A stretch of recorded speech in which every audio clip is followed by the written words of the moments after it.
Flûte Lab est un projet musical qui unit la famille des flûtes à bec.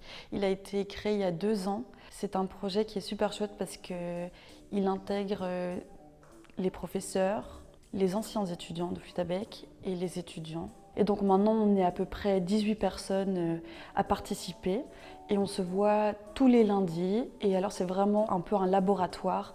Ce qui est super chouette dans ce projet-là, c'est qu'on sort la flûte à bec de son cadre de soliste, mais on explore l'aspect plutôt orchestral. Donc on reprend des pièces qui ont été réarrangées par notamment un ancien étudiant du conservatoire qui a fait de la composition aussi. Et grâce à lui, on peut rejouer des morceaux de Vivaldi, de Bach, qui sont des morceaux d'orchestre. Donc voilà, c'est très très amusant. L'instrument que vous voyez sur cette vidéo est le Gemshorn.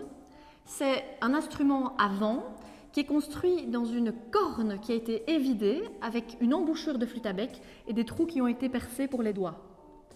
Gems veut dire chèvre ou chevreuil et horn veut dire corne. C'est un instrument qui date de l'époque médiévale et qui est originaire d'Allemagne. Malheureusement, nous avons assez peu de sources historiques sur cet instrument. Sauf qu'il y a quelques iconographies qu'on peut trouver chez Wirdung et Agricola au début du XVIe siècle. Et un siècle plus tard, on en voit aussi chez Praetorius en 1618. Vous pourrez constater sur ces images que le Gemshorn à l'époque était doté de 4 trous. Et maintenant, nous jouons sur des Gemshorn à 8 trous.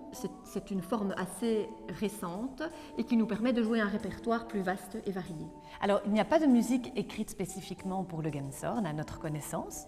Et ici, on a décidé de vous jouer des danses de Caroubel et de Praetorius, qui sont extraites de Terpsichore. Actuellement, on peut trouver des Gemshorn de tailles différentes, ce qui nous a permis de constituer un consort avec soprano, alto, ténor, basse et grande basse, un peu comme des flûtes à bec. La tessiture du Gemshorn est assez réduite, c'est juste une octave et une note. C'est plus réduit donc que la tessiture d'une flûte à bec ou que celle des viols. Et de ce fait-là, on doit un petit peu arranger les parties pour pouvoir jouer cette musique de manière équilibrée.